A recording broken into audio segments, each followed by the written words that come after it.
En sustitución del compañero Félix Evangelista, voy a complementar yo esta parte del tema que tiene que ver con prevención del suicidio.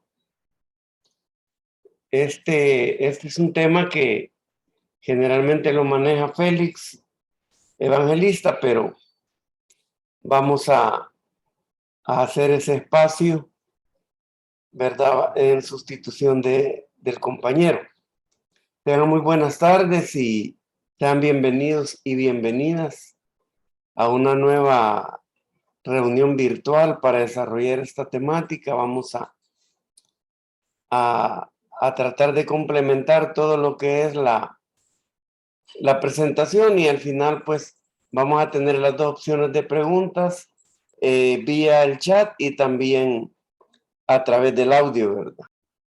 Bien, tenemos acá los contenidos que tiene que ver con esta presentación, y aparece, dice, las estadísticas del suicidio, las estadísticas del intento suicida, la conducta suicida como los suicidios, intentos, ideas suicidas, el plan suicida, los mitos sobre el suicidio, la magnitud del problema en el mundo, a través de los reportes que da la OPS en este caso, los factores predisponentes, precipitantes y de riesgo, las personas con alto riesgo de conductas suicidas y el horizonte del problema. En la otra columna, el modelo sociológico, los programas preventivos y sus éxitos, el suicidio y los comunicadores, la valoración y el manejo del paciente con sospecha de intento suicida, el abordaje, el efecto Werder que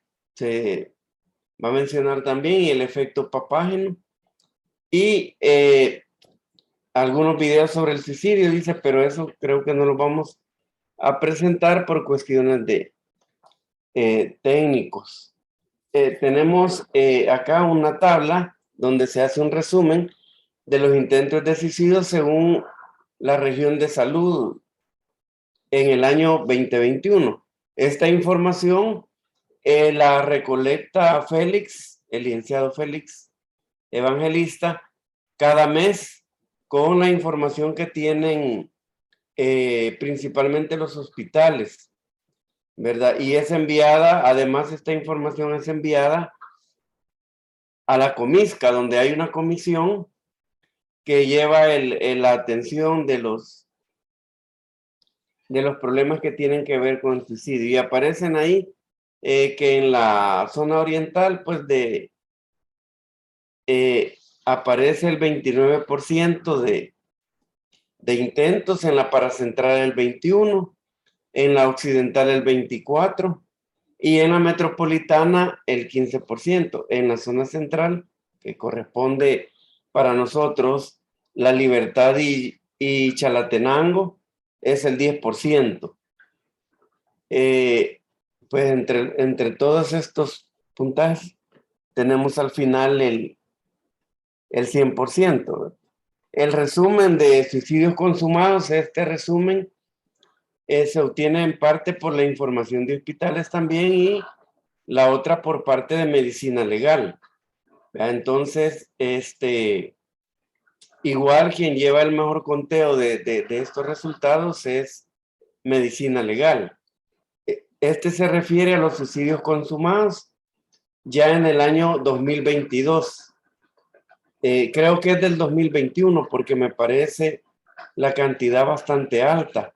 Pero bien, dice que en la occidental es el 27%, la oriental el 25%, para central 24%, la central el 13%, y en la metropolitana el 10%. Es decir, que en cantidades son occidente 38, oriental 35, para central 34, central 19, metropolitana 14, haciendo un total de 140 suicidios consumados. Esto comparado con una tasa de 100,000 habitantes sobre las cantidades que tenemos.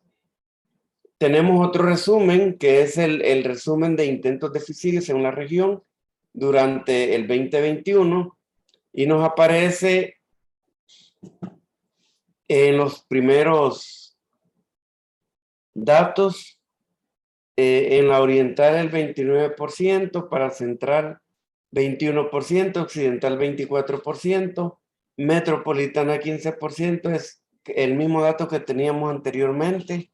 Y empezamos ya con los datos descriptivos, donde dice: aunque en el lenguaje cotidiano se habla de suicidio, los expertos prefieren, debido a la complejidad del fenómeno, considerarlo de manera más amplia, como parte de una gama de comportamientos englobados bajo el rótulo de conducta suicida, ya sea que lleguen a consumar el suicidio o que solamente estos queden como el intento de suicidio, ¿verdad? Entonces, todas, o ideas suicidas o plan suicida.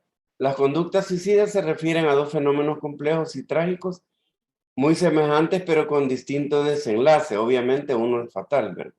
Por una parte, el suicidio propiamente dicho, definido como un deseo o intención de morir, y no solamente de escapar de una situación dada o de estar en otra parte, sino que ya hay un deseo interno de la gente que se quiere quitar la vida, ¿verdad? O también expresado mediante una acción u omisión que lleva a satisfacer ese deseo o intención. Este es, por ejemplo, en el caso de los conductores temerarios, ¿verdad? Que son considerados como parasuicidas porque ahí hay una omisión, porque si bien no mencionan, no dicen que tienen la intención de suicidarse, pues todos los actos que ellos realizan van orientados a un suicidio o este, a, un, a consumar una situación suicida. Por otra parte, está el intento de suicidio, también llamado suicidio fallido o parasuicidio. Es decir, persona que se tomó las 20 aspirinitas y no le hicieron efecto, pero que su intención era suicidarse, ¿verdad? Y falló en eso, porque desconocía, por alguna otra situación. Esto consiste en una situación en la cual la persona atenta contra su propia vida.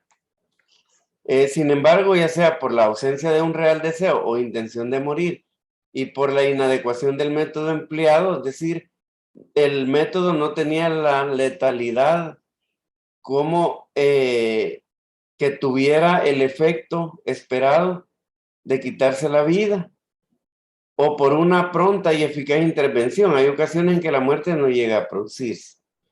Acá hemos tenido nosotros algunas dificultades en las emergencias hospitalarias porque la persona que está en la emergencia le ha dicho a la persona con el intento suicida que pues que no era ese el veneno que tenía que consumir, que le sale mejor comprar otro tipo de elementos para cometer el suicidio, o que la cantidad que utilizó no era la adecuada.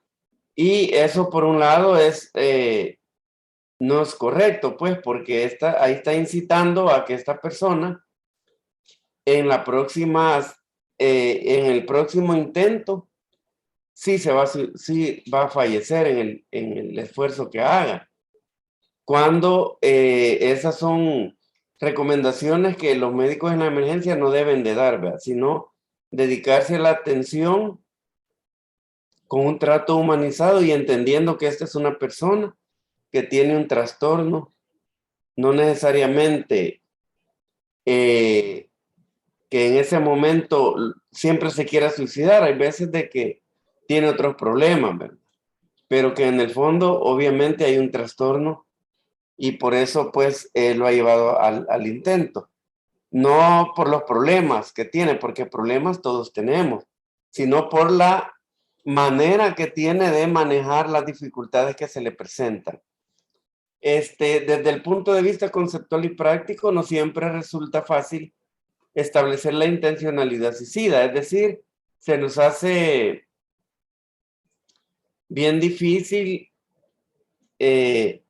si realmente tenía la intención de suicidarse o solamente era un mecanismo como para que lograr otro objetivo, ¿verdad? Lo que los trastornos tienen que le llamamos nosotros una ganancia secundaria.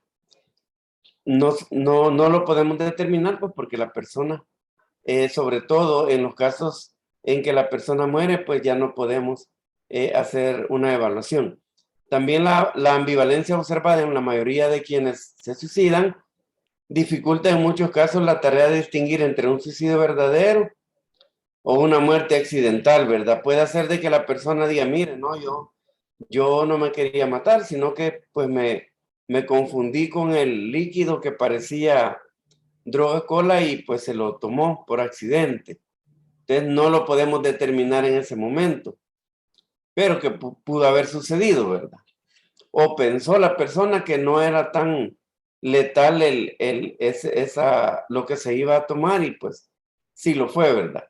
La magnitud del problema, dice la Organización Mundial para la Salud, estima que en el mundo ocurren alrededor de 1 millón de suicidios cada año. En cuanto a los intentos de suicidio, estos llegan a ser de 10 a 40 millones por año en todo el mundo. En otras palabras, globalmente se produce una muerte cada 40 segundos y un intento cada 3 segundos como resultado de esta situación. Y tenemos los factores que intervienen en el fenómeno. Cuando el trabajador de salud enfrenta un caso de suicidio, porque muchas veces la persona se presenta inicialmente a la unidad de salud, ¿verdad? Una de las principales preguntas que se hace es ¿por qué? Y con esta reacción inicia la búsqueda de la causa del suicidio. Generalmente la gente pues no quiere responder el motivo, ¿verdad?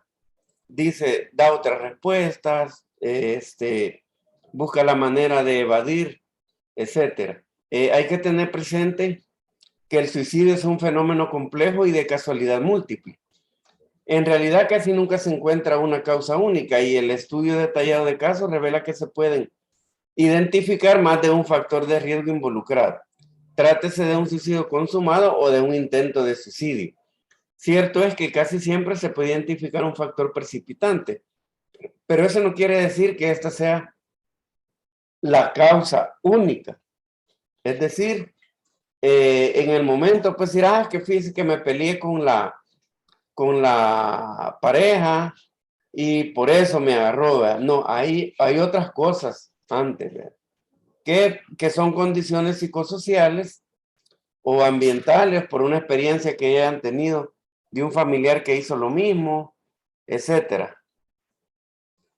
Entre los factores de riesgo se pueden distinguir factores predisponentes y factores precipitantes. Los predisponentes son aquellos que se encuentran en el grupo familiar, cómo fue la crianza, cómo se dispusieron para aprender a resolver los problemas. Y los factores precipitantes son los eventos del momento, ¿verdad? Una cólera, un pleito, un conflicto, falta de trabajo, problemas de consumo de sustancias, alcoholismo, etcétera. También entre los factores de riesgo predisponentes al suicidio están también las enfermedades mentales, sobre todo depresión, alcoholismo y esquizofrenia. Otro consumo el consumo de otras sustancias también, ¿verdad? Hueler pega, etcétera. Los intentos previos de suicidio, es decir, si anteriormente la gente había intentado de alguna manera, ¿verdad? La pertenencia al género masculino, ¿verdad? No, pues yo tengo valor de hasta de matarme, etcétera. Entonces tienen la situación, las enfermedades físicas, sobre todo las crónicas, discapacitantes, dolorosas e incurables, como el cáncer, el VIH, la epilepsia, la esclerosis múltiple y otras, ¿verdad? Como el COVID en nuestro caso actual, donde la gente dice, no, de todas maneras me voy a morir y no quiero sufrir, así es que mejor me suicido. En el caso de las enfermedades crónicas, como la diabetes, por ejemplo, y la gente va a tener una amputación y dice, no, yo mejor pues me suicido antes de andar en silla de ruedas. Y la baja tolerancia a las frustraciones. En este caso, como medida de prevención, es importante que los jóvenes, la juventud en general, tengan una atención a través de lo que son las temáticas de habilidades para la vida, para que vayan fortaleciendo sus capacidades en la resolución de conflictos, en la resiliencia, etcétera. Entre otros factores precipitantes se encuentran las situaciones de pérdida, que pueden ser pérdidas afectivas, profesionales, económicas, sociales. Entre las afectivas, pues lo dejó el novio, la novia, se le murió el perro, el gato, pérdidas profesionales, ya no pudo terminar su carrera o perdió el empleo y pues ya era una persona mayor, etcétera. Económica, ¿verdad?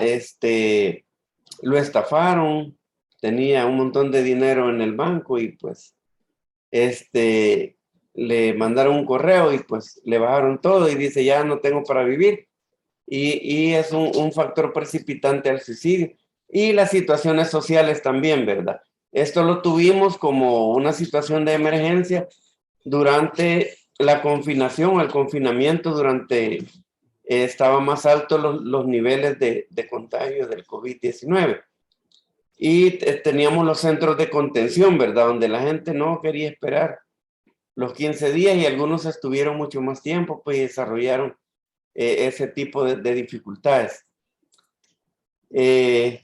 También al tener la percepción de vivir insostenible, insoportable y sin solución, es decir, dice, ya no puedo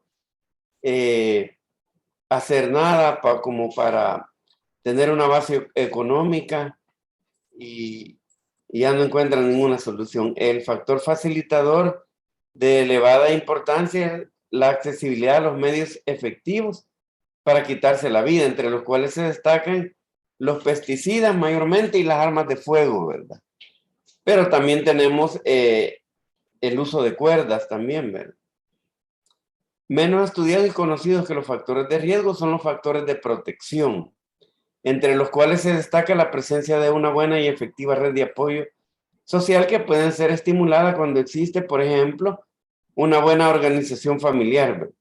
Y también una buena formación en resolución de conflictos, porque generalmente una persona alcohólica que llega a la casa y las personas familiares no conocen la problemática y dice la persona, no, si yo me voy a matar, y el familiar dice, ay, matate de todas maneras, ni falta que haces.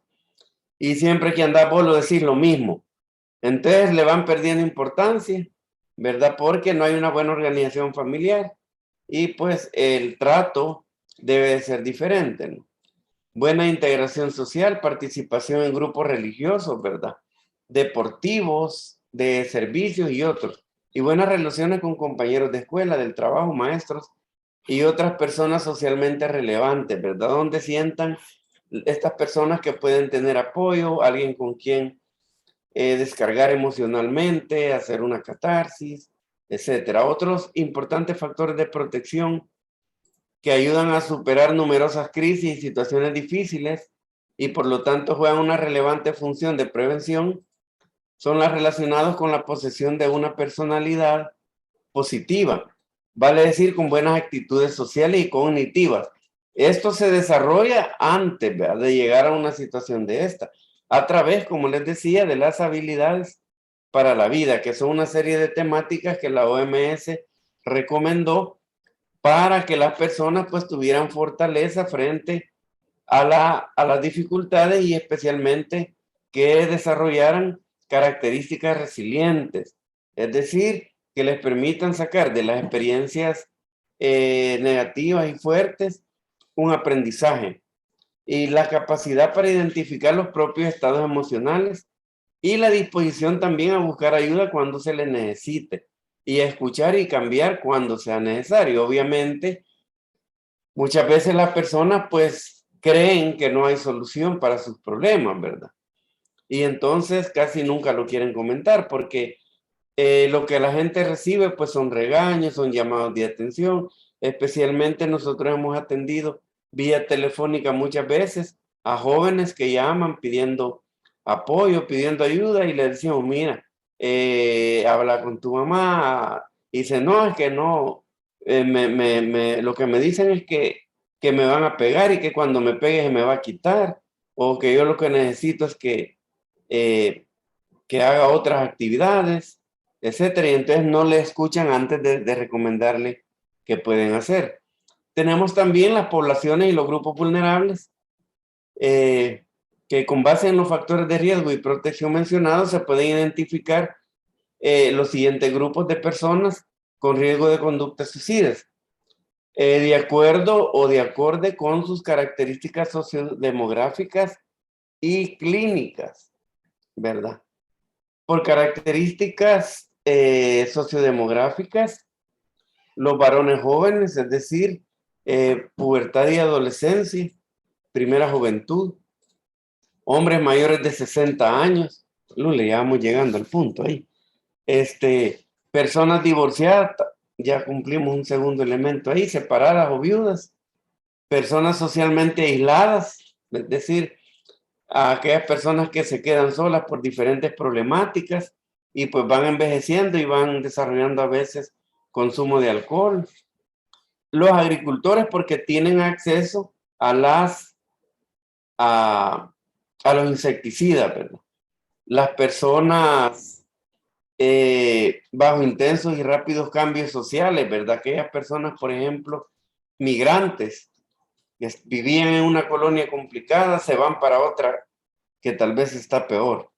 Las características clínicas que tenemos son personas con enfermedades mentales, ¿verdad? Esquizofrenia, psicótica, incluso personas con histeria que un arranque de cólera pueden ver eso como solución, o personas que tienen un trastorno afectivo, ¿verdad? Personas recientemente ingresadas en hospitales psiquiátricos con síntomas depresivos, psicóticos e ideas suicidas. Mencionar acá que no necesariamente una persona que desarrolle un cuadro psicótico es una persona que tiene un trastorno mental grave propiamente, porque esta psicosis la puede desarrollar debido a una alteración orgánica, como por ejemplo problemas nefrológicos, un problema de los riñones que se le alteran el sistema fisiológico, o en el caso de las personas con diabetes, ¿verdad? Que al tener una alteración de la glucosa bien alta, pues puede desarrollar psicosis. O una persona que tiene poca tolerancia al alcohol y por alguna problemática empieza a consumirlo y entonces va a desarrollar un cuadro psicótico sin que tenga una enfermedad mental grave o una esquizofrenia o propiamente una psicosis, ¿verdad? Sino que puede ser una situación temporal.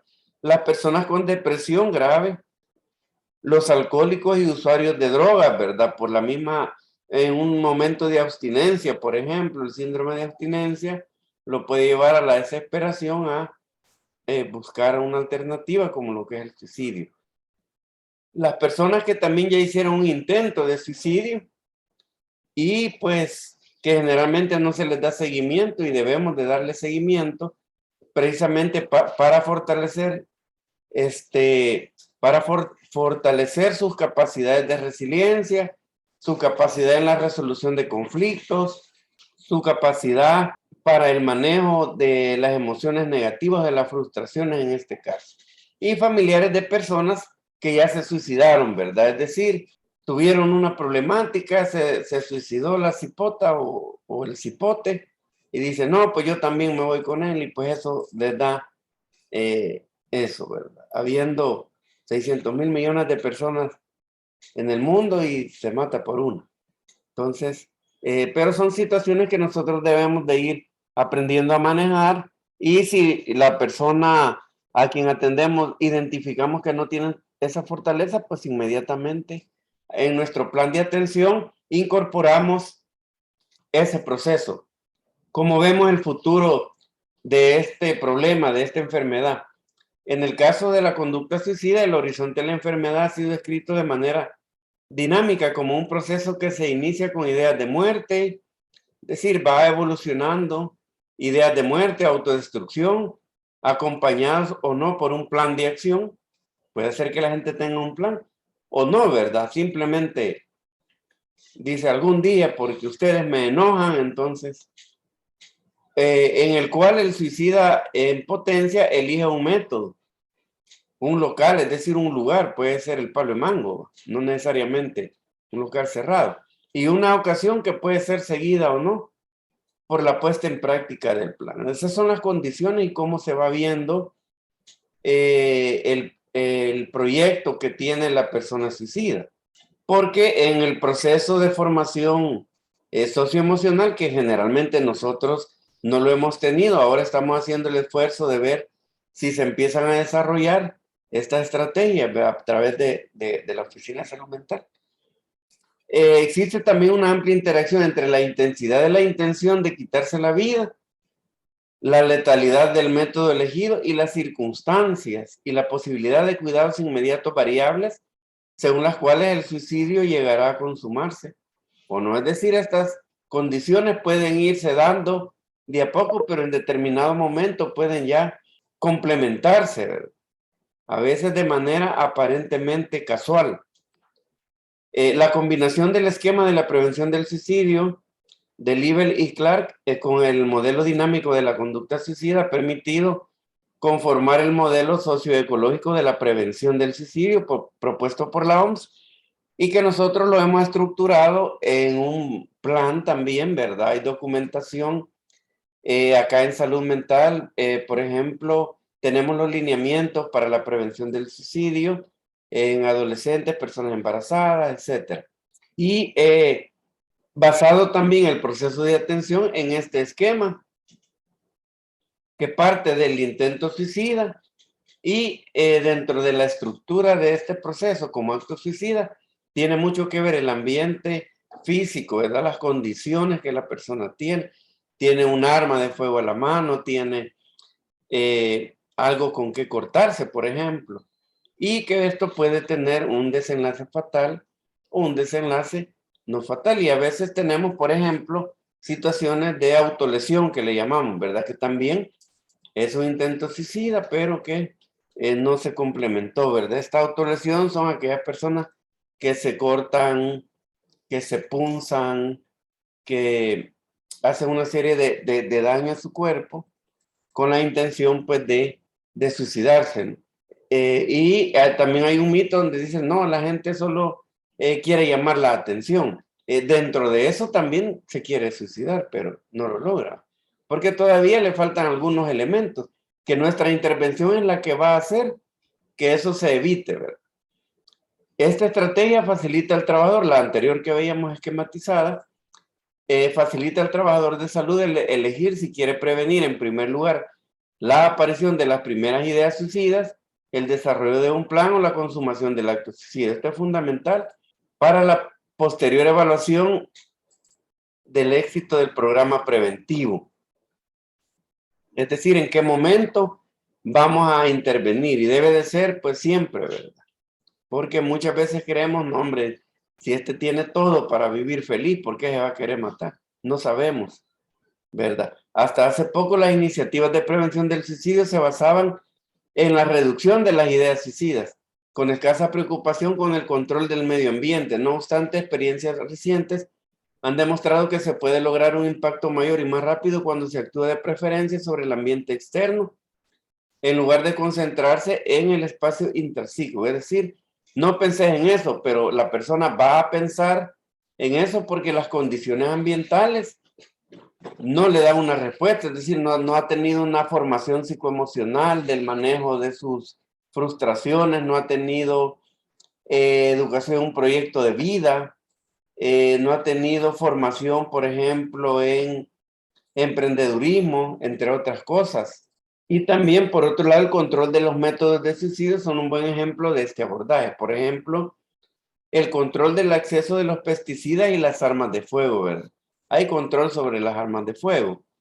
La gente pues va a sacar un permiso y que le cuesta carito y probablemente por no gastar o porque el arma le puede costar mucho, pues no la tenga, pero en el caso de los pesticidas sí es un problema porque la gente los sigue utilizando y los tiene ahí pues, en el armario, ¿verdad? Allá en el campo, solo de agarrar. Entonces, han habido procesos en el MAC para enseñarle a las personas el cuidado y el manejo de estos pesticidas y el resguardo para que no tengan acceso las personas a hacer ese intento. Las intervenciones eficaces, según la OMS, ha identificado, esta identificación la han hecho porque cada país envía las estrategias, los esfuerzos que hace cada año para prevenir el suicidio. Y también, como les decía hace un rato, mensualmente enviamos como Oficina de Salud Mental a la Comisca estos esfuerzos que se están haciendo, como charlas, promoción para la prevención, orientación en salud mental, etcétera. El tratamiento de las enfermedades mentales, también algunas enfermedades mentales como la depresión, el alcoholismo, en menor grado la esquizofrenia, están asociados con los comportamientos suicidas. En consecuencia, la identificación temprana de esos síntomas en la comunidad y su manejo adecuado son acciones eficaces para la prevención del suicidio. El control también del acceso a los medios del suicidio, en lo que se refiere a los comportamientos suicidios. El paso de la intención al acto siempre se ejecuta siguiendo un método, es decir, la persona va a pensar en cómo lo voy a hacer.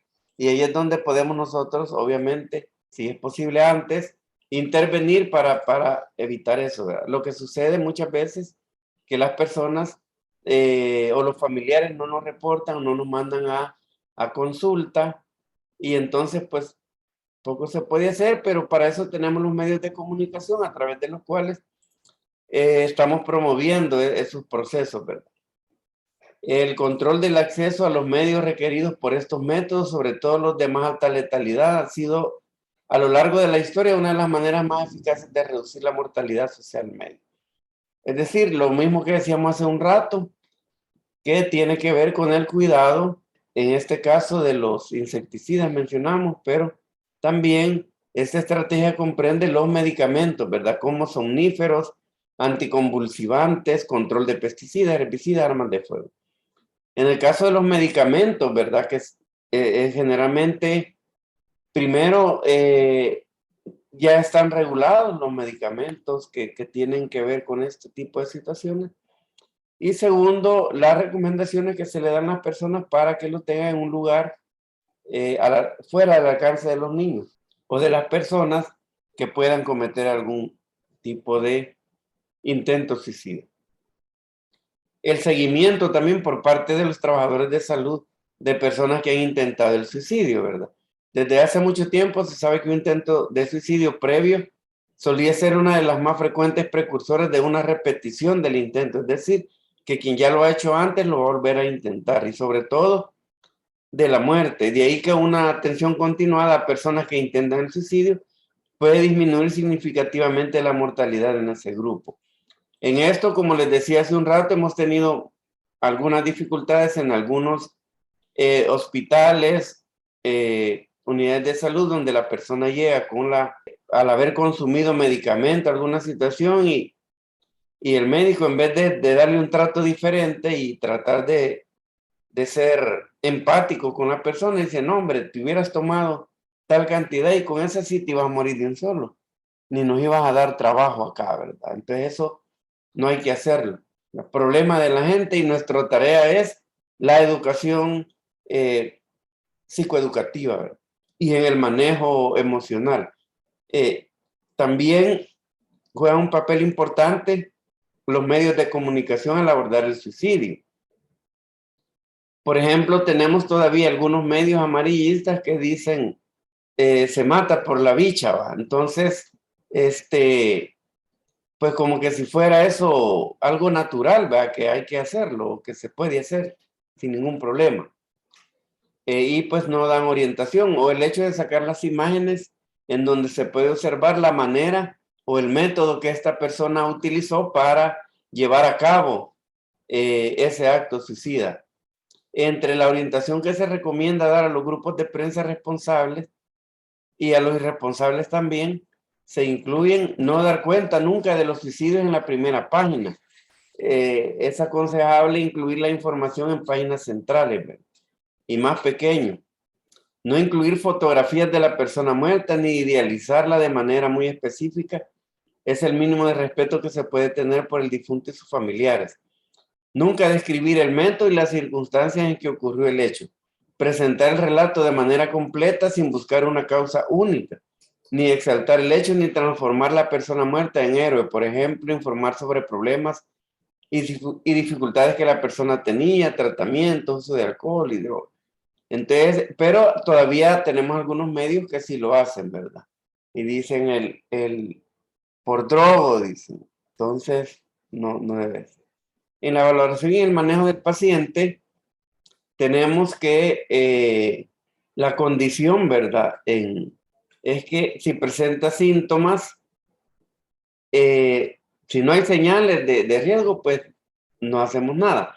Si ya tenemos perturbación emocional o la persona está perturbada emocionalmente, indagar sobre pensamientos suicidas, ¿verdad? Escuchar con empatía, es decir, ponernos en el lugar de la gente.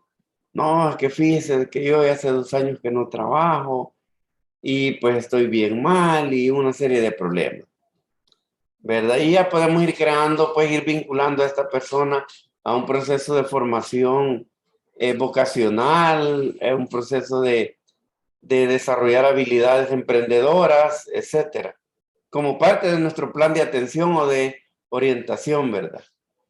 Si tiene vagas ideas de suicidio, indagar sobre pensamientos suicidas, ya. También escuchar con empatía, ese es el proceso. Mire, ¿por qué quiere usted? No vamos a, no, si la vida es bien bonita, probablemente para uno sí, porque tiene un trabajo, aunque deba, pero aunque sea que solo para eso reciba, pero, y no es manera de motivar a nadie, ¿verdad? Que está mal. Sino más bien darle otras alternativas personales, pero que ella debe de aprender a retomarlas y ver de qué manera pues resuelve sus propios problemas. Es decir, darle capacidades de autonomía en la resolución de problemas. El otro síntoma son las ideas suicidas y trastornos psiquiátricos o graves acontecimientos estresantes, ¿verdad? Uno de los acontecimientos estresantes más fuertes es la pérdida humana, ¿va? De un familiar cercano, una persona cercana.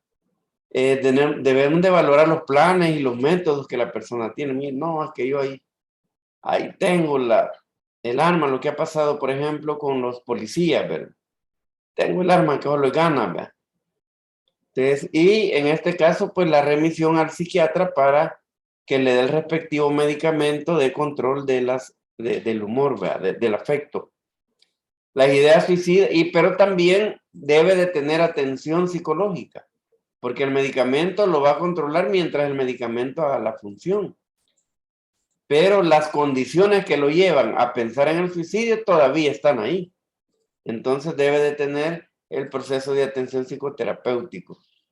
El otro síntoma son las ideas suicidas y trastornos psiquiátricos o graves acontecimientos estresantes o con agitación e intento previo. Aquí permanecer con el paciente para prevenir su acceso a los medios, hospitalizarlo y mantener bajo vigilancia estricta y permanente, ¿verdad? Obviamente luego de medicársela y todo eso, se pasa al proceso de psicoterapia y pues ya se pone en control y va a ser un control ambulatorio. No siempre es fácil determinar la posibilidad y los riesgos de suicidio de una persona en particular, sobre todo si no se ha recibido ninguna formación específica para eso. Es útil adentrarse en el tema de manera gradual, establecer una buena relación y empatía con el paciente y hacerlo sentir cómodo para expresar sus sentimientos y preguntarle, ¿se siente feliz? ¿Se siente desesperado? ¿O se siente incapaz de enfrentar cada día? ¿Siente la vida como una carga? ¿Siente que la vida no merece vivirse? ¿Siente deseo de quitarse la vida? Sin temor, ¿verdad? Y obviamente preguntar el por qué. Una vez confirmada la presencia de ideas suicidas, es importante evaluar su frecuencia e intensidad y saber si el paciente ha planeado un método y posee los medios como medicamento controlado que lo puede llegar a consumir y llegar al suicidio, pesticidas o arma de fuego, o si el medio propuesto está fácilmente a su alcance, el riesgo de suicidio, pues evidentemente va a ser más alto. Es importante que las preguntas no sean coercitivas, es decir, que lo presionemos, ¿verdad? Sino planteadas de manera cálida y que muestren empatía. ¿Ha hecho planes para terminar con su vida? ¿Cómo está planeando hacerlo? ¿Tienen su poder píldora, armas u otros medios? ¿Ha pensado cuándo y dónde hacerlo? Obviamente, esto no así como está aquí planteado, ¿verdad? Sino que es un proceso en donde desarrolla una conversación, ¿verdad? Mire, ¿y usted qué hace para vivir, verdad? Ir orientando ahí. De una vez también vamos recolectando otra información importante para poder elaborar nosotros nuestro plan de atención psicoterapéutico. A pesar del trabajo muy sutil que se puede hacer al nivel de atención primaria, hay casos en que la gravedad o ausencia de apoyo social hace necesaria la derivación al especialista. Los pacientes deberán remitirse a un psiquiatra cuando presenten trastorno psiquiátrico, obviamente no lo vamos a atender. Y de momento, ¿va? Después con psicoterapia, pero si requiere medicamento, pues para el psiquiatra. La historia de intento de suicidio previo, es decir, ya intentó una vez, pues está en riesgo. La historia familiar de suicidio, alcoholismo, trastorno psiquiátrico. Ya hubieron en su familia personas que se han suicidado. No tiene ningún apoyo social, ¿verdad? Vive sola la persona. Conclusiones, las conductas suicidas que incluyen el suicidio propiamente dicho y los intentos de suicida constituyen un importante problema de salud pública. Origina pérdidas de casi 1 millón de vidas cada año. Es decir, es un tremendo gasto que tenemos. Sin embargo, se dispone de conocimientos y técnicas que permiten prevenir y reducir la mayoría de esas pérdidas y de ese sufrimiento. Muchas de las intervenciones encaminadas a este fin pueden ser puestas en práctica en el seno de la comunidad como actividades integradas a la atención básica de salud, en este caso la enseñanza del autocuidado, por ejemplo. Y el suicidio es un problema de todos y todas, y la adecuada movilización de las comunidades y la sensibilización de las autoridades y tomadores de decisión son los ingredientes necesarios para la puesta en marcha de estrategias nacionales que ordenen las acciones tanto en el ámbito nacional como local. Para la meta de reducción del impacto de ese fenómeno típicamente humano. Acá, por ejemplo, lo que estamos pensando desarrollar no es nuevo, simplemente crear una estrategia donde se tenga una estadística de todas las personas de intento suicida, de autolesión, entonces formar grupos de apoyo en las unidades de salud, donde está un psicólogo, una psicóloga, y que se dé atención grupal, de manera que permita desarrollar una mayor cobertura a través de la atención grupal y también fortalecer las habilidades afectivas, emocionales, de resiliencia y del manejo de las frustraciones de estas personas que ya las tengamos identificadas como personas de riesgo, ¿verdad? Y de igual manera también para personas adolescentes y jóvenes que puedan participar en estos grupos, ¿verdad? Y formarlos, aunque no hayan tenido ningún evento, pero que sí están en riesgo de generar ideas suicidas o pensamientos suicidas. El efecto Werder de suicidio por imitación. El efecto Werder es que, por ejemplo, se suicidó el compañero en la escuela porque tal y tal cosa y dice, no, pues yo también así como hizo aquel, así voy a hacer yoga porque también me tratan mal en mi casa y que tienen todo tal vez. Entonces, a eso se refiere este efecto, ¿verdad? Que por eso han habido ocasiones en que en comunidades, especialmente en comunidades estudiantiles, hay una línea, ¿verdad? Que se suicida uno y luego otro y luego otra persona. Y pues se convierte en una pequeña emergencia con consecuencias bien fuertes. Entonces, este es el efecto. O también aquellos juegos que salieron, ¿verdad? Donde con diferentes nombres y que la gente pues decía, no, pues al final no es directamente un suicidio, sino que lo plantean como un juego de cortarse las venas, juego de de colgarse, de asfixiarse, etcétera, y entonces otros empiezan a imitarlo y se hace como moda. Esto dice acá la historia que fue, se dio en obras literarias y en películas o cuestiones cinematográficas. Y luego tenemos el efecto papageno de protección ante la conducta suicida.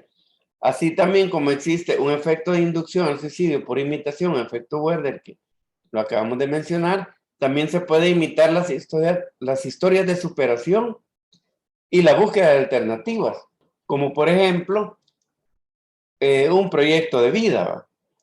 Este efecto fue estudiado por Thomas Niederrothwenthaler, como que es judío y se conoce como el efecto Papageno, en alusión al personaje de la ópera de Mozart, La flauta mágica, que desiste de sus ideas suicidas, alentado por 3 niños que le ayudan a buscar alternativas a su problema, ¿verdad? También estos pasajes pueden ser utilizados para las terapias en los grupos de apoyo, ¿verdad? Como temática. Muchas investigaciones también muestran que la información sobre personas que, habiendo sido afectadas por una crisis, logran superarla en forma positiva, sin recurrir a conductas suicidas o superando las mismas, y esto tiene un efecto protector que reduce los índices de suicidio. Esto sucede, por ejemplo, cuando estudiamos o leemos historias de personas famosas, ¿verdad? Artistas, etcétera, que dice, mire, yo entré en una gran crisis, una gran depresión, pero de repente decidí recuperarme. Pasa igual con los casos de alcoholismo o drogodependencia, que la gente anduvo en condiciones bien tremendas y de repente se recuperó. Bien, gracias por su atención, dice ahí, pero ahora tenemos 7 minutos para las preguntas que tenemos aquí en el chat. Tenemos que, ¿cuánto es el tiempo promedio tarda un usuario para lograr consulta o cita con personal de salud mental en un hospital? Pues fíjense de que como lamentablemente aquí depende, en teoría el intento suicida, la autolesión es una emergencia que debe de ser, si la persona solo lleva las ideas suicidas, pues en la emergencia le van a decir que no tiene nada, porque es la evaluación médica, ¿va? Pero debería de tener un proceso de enviarlo directamente al, a la unidad hospitalaria de salud mental, si es que existe, donde esté el recurso de psicología o psiquiatría para que sea atendido. Entonces, pero por ejemplo, yo tuve una llamada de una compañera de OPS para referir a una persona que tenía intento suicida. Hablé a un hospital que le quedaba más cercano a la persona para que lo atendieran inmediato, y la persona me puso como 500,000 pretextos, que tenía que pasar por consulta externa, que tenía que hacer esto, lo otro, ok, y me puso una dificultad cuando nosotros deberíamos mire, yo le voy a hablar al portero, le digo quién es la persona y le digo que me lo pase inmediatamente. Por lo menos yo eso hubiera hecho cuando estuve en eso, y en algún momento lo hice por otros mecanismos. Entonces desistimos pues no mandarla, porque ya con esas dificultades pues no podían. Pero depende del compromiso, de la empatía que tenga la persona trabajador de salud mental en atender a las personas. Entonces, pero esperaría yo que fuera inmediato, obviamente respetando el horario de los compañeros, ¿verdad? Ya vamos a responder la otra, pero Yamilet quiere preguntar, dice. Pregúntenos si quiere con el audio, Yamilet. Buenas tardes, ¿me escucha? Sí, totalmente fuerte. Bueno, tengan buenas tardes todos y todas. Yo estaba escuchando y sobre los grupos de autoayuda para estas personas que tienen ya sea pensamiento o comportamiento suicida. Entonces me surgía la pregunta si para el manejo de estos grupos de autoayuda, ¿cómo se le puede plantear a la persona?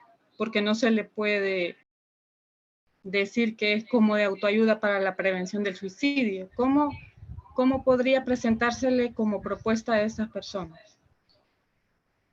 Bien, en el proceso nosotros, por lo menos en el hospital donde estuve yo hace bastante tiempo, le poníamos nosotros grupos de apoyo nada más y solo las personas sabían, pero en la otra ocasión, en la segunda tanda que atendimos, le poníamos grupos de psicoeducación. No decíamos para qué, ¿verdad? Porque también es una cuestión del respeto al usuario, porque habían otros grupos, por ejemplo, de mujeres violentadas y les llamamos los mismos grupos. Son grupos de apoyo, no de autoayuda, ¿verdad? Porque el grupo, la diferencia es que el grupo de autoayuda lo maneja otra persona que ha sido capacitada y que está en la misma situación, y los grupos de apoyo siempre es necesario que esté el profesional que conoce la situación y oriente, ¿verdad? O una persona encargada para eso y que oriente. Entonces, a los grupos se les pueden poner nombres como de psicoeducación o de desarrollo humano o de crecimiento personal, y pues ya se sabe que la gente va a ir a aprender y deberían de fortalecerse en cada una de las unidades que nos dan donde trabajar, ¿verdad? Porque hay lugares que visitamos que no hay psicólogo o psicóloga, y pues otro personal que llega atiende estos grupos o los debería de formar, ¿verdad? Y previamente identificados. Tenemos a Dinora Cruz de Novoa. Para abordar el tema, dice, suicidio en adolescentes, es diferente el enfoque. Es cuestión de que el enfoque es exactamente el mismo, ¿verdad? Nosotros tenemos la oportunidad de formar grupos de adolescentes, en este caso, o cualquier otra persona que están en riesgo, o sean personas vulnerables por los lugares de donde viven, o personas que ya tuvieron un intento o tienen características que las pueden inducir al suicidio. El enfoque es el mismo porque es un proceso de educación, del manejo emocional, del control de las frustraciones, que es lo que lleva a que la gente desarrolle un comportamiento suicida o con características que la puedan inducir al suicidio. Hola, Diga. quisiera hacer una pregunta. ¿Desde qué edades se empieza la ideación suicida o el pensamiento suicida? Lo que pasa es que yo tengo algunos casos de niños de 8 años. Gracias. Sí, obviamente desde que las personas pues desarrollan un proceso de un conocimiento más o menos estable y de una formación más o menos estable de la personalidad, que algunos teóricos dicen que empieza a los 7 años, pero también depende de las condiciones, como decía ahí, de su ambiente. Por ejemplo, si ya hubo un niño, por ejemplo, hemos tenido casos de niños y niñas que de 10 años se han suicidado y el hermanito que tenía 8 vivió esa situación, puede hacer que empiece a esa edad, ¿verdad? Donde empieza a hacerse la idea. Podría ser quizás, dependiendo del desarrollo del lenguaje en el niño, y puede ser 7 años incluso. Entonces depende más que todo del ambiente, porque puede ser alguien que llega a los 12 años y nunca escucha que esa es la manera de solucionar los problemas o de salir de un problema o de superar alguna situación, y pues no, de repente no aparecen las ideas, y no depende de una edad, sino que la condición de la edad es determinante. Sí, la condición ambiental también le va tirando el dato, personas que ya hizo eso o hablan mucho de eso, ¿verdad? Puede haber un aprendizaje vicario porque nosotros somos bien comunicativos y empezamos en el grupo familiar a hablar. Mira, la hija de la fulana que se mató allá en el cantón tal, y el niño está oyendo ahí, pues dice, y se mató por el novio, porque el novio la dejó. Entonces, si es una niña y también de repente llega a 12 años y tiene problemas con el cipote, puede hacer que eso la induzca a pensar en ideas suicidas, ¿no? Entonces depende de esos factores, básicamente. Hola, hola, hola. Diga. Y con estas personas del uso y abuso de la Viagra y determinan un evento fatal de muerte, se tomaría como un suicidio. El problema es, como mencionábamos en una de las diapositivas anteriores, que hay una situación que la intención a veces difícilmente la podemos ver cuando la persona fallece, ¿verdad? Porque realmente si consumió sildenafil, no era porque él se quería suicidar o quería morir feliz, simplemente por otro propósito, pero que le trae consecuencias, aunque pudiéramos llamarle un parasuicidio, considerando de que él sabe, esta persona sabe, si es una persona mayor, hipertensa o diabética, que al consumir eso, que no es un medicamento, al menos como se usa acá, pueda tener un final trágico, ¿verdad? Sí. Entonces, como un parasuicidio, tal vez, pero no lo podemos determinar porque, como decía ahí los expertos, son cuestiones que no podemos valorar al final, porque a menos que alguien le haya escuchado decir, mire, no me importa que muera así, pero me tomo este volado. No se lo toma para suicidarse, se lo toma con otro propósito, pero realmente no podemos saberlo. Pero asumamos, como el caso de los conductores temerarios, por ejemplo, que ellos han tomado, agarran el carro porque el mismo efecto del alcohol les hace sentirse muy valientes, héroes y que lo pueden hacer todo. Y uno sabe de que corren en un gran alto porcentaje el riesgo de fallecer, ¿verdad? Sí. Entonces, una intención ahí pues bien abstracta, velada, podría decirse que si la persona ya sabe de que eso lo puede llevar a la muerte, igual que el alcohol, podríamos decir que sí, ¿verdad? Está bien, gracias. Hola, hola. Dígame. Buenas tardes. Buenas Yo tardes, gloria a Dios. les quería compartir un caso, ¿verdad? Que yo atendí de un niño. Cuéntenos, ¿quién es usted? Rosa Vilma. Ah, vaya, dígame. Yo González, atendí, sí, atendí de a San niño Francisco. de Suchitoto. Ah, no, de Suchitoto. Sí, atendí un caso de un niño de 8 años que se tomó unos medicamentos para morirse por la violencia intrafamiliar que vivía. Ajá. Y su hermanito, ¿verdad? De 6 años posterior al intento de su hermano, que fue trasladado al hospital y luego al Bloom, y se estuvo tratando, el niño también se quería morir y estaba desarrollando un trastorno ansioso que no quería ni dormir porque le daba miedo. Creía que su hermanito ya se iba a morir si lo dejaba solo y quería cuidarlo. Entonces, como decía usted, que si el intento, ¿verdad?, de una persona puede llevar a imitación, que si uno lo hace, el otro también lo quiere hacer. Y Es ahí es el correcto. caso, ¿verdad?, que bien verídico, pues, pero sí hay niños de 5 años que ya se quieren morir según el ambiente que ellos viven. Y no es precisamente ya grande, sino que de pequeños ya tienen un pensamiento. Y cuando hay Sí. un pensamiento, ¿verdad? De 6, 7 años, pues hay que referirlos al Bloom. Sí, es correcto, ese es el mecanismo. También recordemos de que los medios a través de muchas cuestiones infantiles que vemos hacen mucha referencia a esas alternativas y lo otro es a través de un aprendizaje vicario. Por ejemplo, acá en la región central, en el municipio de Opico, tuve un caso que yo lo estuve verificando a través de otras personas encargadas de la atención, que empezó el niño también, luego la hermanita, y luego, porque los papás hacían eso cada vez que se peleaban, ¿verdad?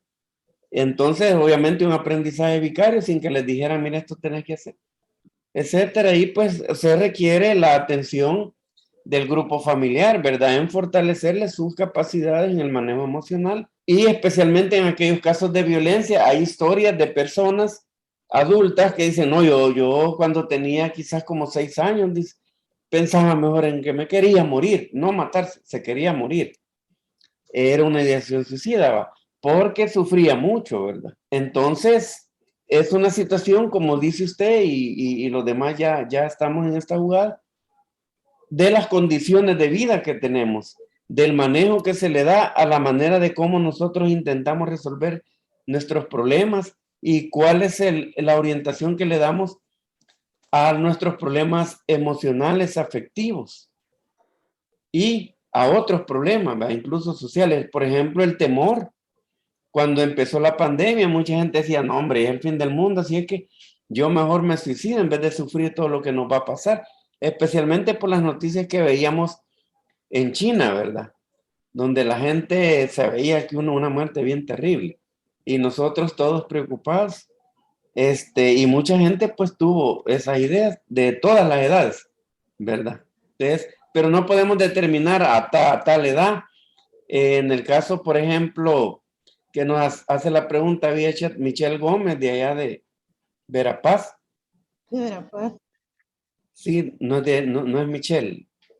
Hola, sí, soy yo. De Ah, vaya. Verapaz. Ya no está en Verapaz.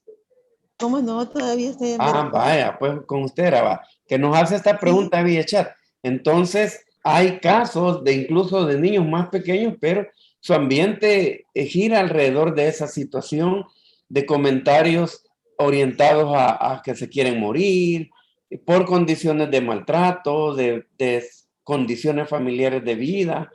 El papá, pues al sentirse frustrado, dice, mejor me voy a matar, etcétera. Entonces, depende básicamente de eso, ¿verdad? Pero muchas conductas, licenciado, no son notadas por la familia. La familia no se da cuenta. O el paciente que intenta suicidarse no tiene la confianza con ninguno de sus padres. Por eso ahí la situación, ¿verdad? Que cargan cosas y no pueden desahogarse con ninguna persona. Es muy Y correcto eso. creen que su salida es eso, ¿verdad? La muerte. Sí, sí, y porque mencionamos anteriormente que en nuestra sociedad no hemos desarrollado fortalecer las capacidades emocionales o del manejo de las emociones en las personas, y este es un buen momento para pensar en estas charlas orientadas en la consulta externa, tanto de hospitales como de unidades de salud y en aquellos centros escolares que se vaya pudiendo llevar estas charlas como parte de nuestro trabajo de salud mental, ¿verdad? En que las personas aprendan a conocer cuáles son las características, porque tenemos muchos mitos que dicen, no, es que el que dice que va a matar ese es paja, ese lo que quiere es llamar la atención, quiere que le hagamos caso, etcétera, y al final, pues, ya sabemos de que eso puede llevar a una situación fatal, ¿verdad? Entonces sí, se debe a eso correctamente y nos da la pauta para pensar en qué podemos hacer, porque esa es la idea de estos procesos. Y podemos iniciar nosotros con ir comunicando, ¿verdad? Poner aquellos rótulos allá, mandar a imprimir las orientaciones sobre lo que la persona va pensando de a poco y que cree que no es tan grave como es, y aunque le digamos, mire, vaya a una consulta y no van. Porque creen que no va. Pero bien, todavía hay que trabajar en la promoción de la salud mental. Última pregunta, y las siguientes son cobradas porque ya no vamos a tener datos aquí. Soy Ligia Rivas de la Clínica Visit de Santiago Nonoalco en La Paz. Ah, excelente. En mi caso, como la población clave que atiendo, son LGTBI, trabajadores y trabajadoras sexuales también. Entonces, tengo muchísimos pacientes que por el conflicto familiar, laboral, comunitario, presentan al menos un episodio en su vida de intento suicida. Y como sabemos, ¿verdad? Que esos episodios depresivos tienden a ser repetitivos. Entonces, a veces me pasa que, sobre todo con adolescentes, me pasa mucho, que están aparentemente bien y a las semanas, a los días, después de una ruptura, después vuelven con intenciones de, hubo uno que se tomó acetaminofén, ahora nada más inscribí a una chica lesbiana que se tomó 8 diazepam, creo que me dijo que se había tomado. El punto es que yo sí quiero mencionar de que es también difícil para uno como médico general o como no especialista en salud mental atender estas situaciones. En mi caso, hace falta también atención psicológica, un recurso de psicología a la par mía aquí, ¿vea? porque la unidad de Santiago es sumamente grande y no la tenemos. Y a los pacientes se les hace sumamente, de hecho, la población LGTBI, ya ustedes lo sabrán, es bien difícil hacerla venir al establecimiento. Entonces, ya darle referencia para otra parte, etcétera, no quieren hacerlo. Entonces, a mí me preocupa, digo, esta gente se me va a suicidar o puede pasar algo, ¿no? Entonces, ¿qué acciones preventivas puedo tomar? Sí, hay bastante, lo más importante en la prevención es la información, que la gente sepa que tiene otras alternativas, dónde recurrir. Tenemos el telecentro 131, opción ahí por RIS, y tenemos la otra opción 4 con salud mental. Eso lo hemos estado promoviendo nosotros a través de recursos humanos de acá del ministerio.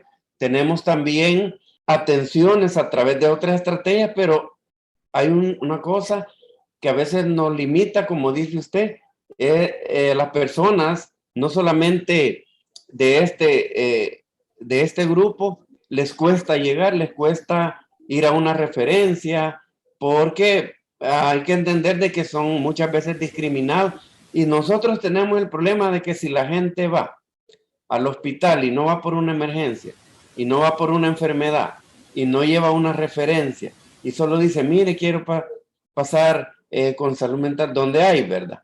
El mismo portero no lo deja ingresar.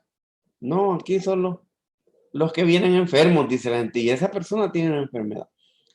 Tenemos esa dificultad donde tenemos que humanizar la atención, escuchar a esta persona, y estamos también elaborando un material, más adelante probablemente esté disponible, esperemos en Dios, ¿verdad? Que hayan recursos, para que los médicos generales tengan conocimiento, una guía de cómo manejar cualquier trastorno mental que la persona se presente, aparte de la consulta médica, para que esta persona tenga una atención integral y la respectiva también, si es necesario, derivación a la atención en salud mental. Pero el mecanismo de prevención es educar, superar la estigmatización, a través también de educar a las otras personas que no pertenecen a estos grupos, porque son personas pues que incluso dentro de su mismo grupo familiar son maltratadas, ¿verdad? Por su condición. Entonces, este es un proceso de educación en salud mental. En nuestros planes de atención tratamos de darle cobertura a la persona encargada, al papá, mamá, o la persona o pareja incluso, para que darle un proceso psicoeducativo que entiendan a las personas, ¿verdad? Y hay bastante información que nosotros tenemos publicada a través de los lineamientos en la página del ministerio, ¿verdad? Ahí está la información escrita, puntual, y cuál es el mecanismo de atención para los casos de violencia y para otros casos, ¿verdad? Ya que ahorita pues no la tenemos disponible porque se están haciendo nuevas impresiones de materiales, pero sí hay información, y en todo caso, hoy no, porque la presentación no es mía, sino que es de Félix, pero yo que ahí siempre pongo mi correo, que es francisco.mayorga@salud.gov.sb, a través de la cual pues yo les puedo facilitar información. Terminamos acá. Hola, licenciado. Mire, Dígame. yo quería hacer promoción en el telecentro de la Paracentral, al 131, opción número 4, y cubrimos Zacatecoluca, Cucatlán y San Vicente. Y después se le puede derivar al lugar más cercano a la unidad para que ya lo vea un psicólogo, si alguien quisiera llamar o conociera a alguien.